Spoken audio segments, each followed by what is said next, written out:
আমাকে যে এত কষ্ট দেওয়া হয়েছে অন্য কাউকে এত কষ্ট দেওয়া হয়নি। দাওয়াত থাকবে তো দিন থাকবে, দিন থাকবে তো দুনিয়া হবে। যখনই দাওয়াত থাকবে না তখনই দিনও থাকবে না, দিন যখন থাকবে না আল্লাহ তাআলা দুনিয়াকে মিটাই দেবে। বলে দিনের জন্য দাওয়াত এত জরুরি, যেমন মাছের জন্য পানি জরুরি, যেমন একজন মানুষের শরীরে দেহের জন্য মাথা জরুরি। ঈসা আলাইহিস সালামের যুগ থেকে শুরু করে আমাদের নবী আসা পর্যন্ত কম বেশি ৬৫ বছর এই দাওয়াতের কাজ বন্ধেছে। দাওয়াতের কাজ বন্ধ থাকার কারণে ওই সমস্ত এলাকার মানুষগুলো এমন জাহিলাতি বর্বরিতের যুগে পরিণত হয়েছিলেন যে ওই রকম খারাপ মানুষ আর দুনিয়াতে আসবে। বলে একজনের উঠ একটা ঘাটে পানি ভাবছে, আর একজন নিয়ে এসে ওটা নিয়ে ঝগড়া লোকেরা লেগেই থাকে, আর কোন সন্তানকে জীবিত দাপন করে। আমাদের নবী এসে ওই সমস্ত এলাকার মানুষের মজা মজে দাওয়াতের কাজ শুরু করলেন। ওই সমস্ত এলাকার মানুষগুলো এমন সোনার মানুষে রূপান্তরিত হইলেন যে সোনার মানুষের এরকম ভালো মানুষ আর পৃথিবীতে আসবে না। আর ভাই এই দাওয়াতের কাজ, এই কাজের অনেক লাভ। বলে আমরা যখন এরকম দাওয়াত দিতে যাবো, এক কদম উঠানোর আগে আরেক কদম উঠানোর আগে প্রতি কদমে কদম ৭০০ নীতি দেন, ৭০০ গুণামাফ করে দেন, ৭০০ জান্নাতের মর্যাদা বুলন্দ করে দেন। আপনার রাস্তার এক সকাল অথবা এক বিকাল, দুনিয়ার মধ্যে যা কিছু আছে তার থেকে আল্লাহ রাস্তার ধুলাবালি আর জাহান্নামের আগুন কখনো একত্র হইতে পারে না। আমরা যখন এরকম দাওয়াত দিতে যাব, কোনো ভাই ঘরের দরজার সামনে বলে কিছু সময় অপেক্ষা করে মতো, বলে ঘরে বসে এরকম ৭০ বছর নকল ইবাদত যে সব বাজে ওই সব আল্লাহ পাবে।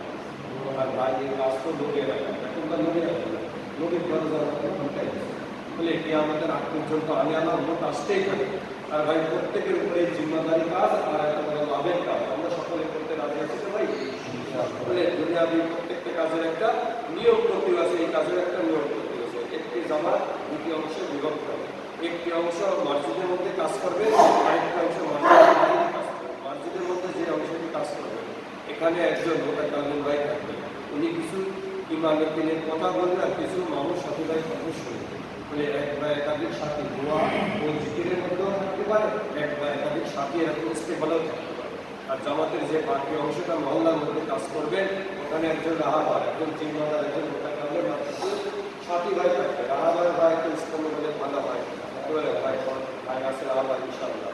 বলে রাহাবার ভাই কাজ থাকবে জামাতকে এরকম পথ প্রদর্শন করে নিয়ে যাবে, যেখানে যাবে যে ভাইদের কাছে যাবে ওনাদেরকে সালাম কালাম করে নিয়ে এসে দুনিয়াবি কাজ কাম থেকে ফারাক করে নিয়ে এসে মোতাকাল্লিম ভাই হাতে দেবেন। মোতাকাল্লিম ভাই ৩ কথার পরে দাওয়াত দেবেন, তাওহীদ রিসালাত ও আকীদা। দাওয়াত যেন এরকম খুব বেশি বড় না হয়ে যায়, ওনারা শুনতে বিরক্ত বোধ করেন, আবার খুব ছোট না হয়ে যায়, এলাকায় তো বুঝতেই পারবেন না। আর জিম্মাদার কাজ থাকতে জামাতকে পরিচালনা করে। জামাতে কোনো যদি বিরোধী দেখা যায়, জিম্মাদার ভাই আল্লাহু আকবার ধ্বনি বলে জামাতের সামনের দিকে নিয়ে যেতে পারে, আবার মসজিদ মুখও করতে পারে। আর যে সাথী ভাইরা থাকবে ওনাদের মুখে থাকবে জিকির, অন্তরে থাকবে ফিকির। মোতাকাল্লিম ভাই যখন দাওয়াত দেবে এই কথাগুলো সবাই এরকম গানের সহিত এরকম শুনবে। আর আমরা যখন রাস্তা দিয়ে যাবো রাস্তার আদর করেছি, রাস্তার ডান দিক দিয়ে যাবো, বলে জায়েজ না জায়েজ কোনো কিছু আমরা দেখবো। বলে কোনো ভাইয়ের ঘরের দরজার সামনে সোজাসুজি দাঁড়াবে, কি বলে পাশে দাঁড়ায় আল্লাহর ঘর থেকে আল্লাহর মেয়র আসবে, পুলিশ করে সেরকম পাঠায় দিলে ভালো হবে না। জামাতে রাহাবার জিম্মাদার মোতাকাল্লিম ছাড়া যে সাথী ভাইরা থাকবে ওনারা কাউকে সালাম দিবে না, সালামের উত্তরে দেবে। তো ইনশাআল্লাহ জিকির কাজ আমার আপন ওই তোমার বাবা জিজ্ঞেস চলে যাবে তোমার কথা ভাই ভাইয়ের কথা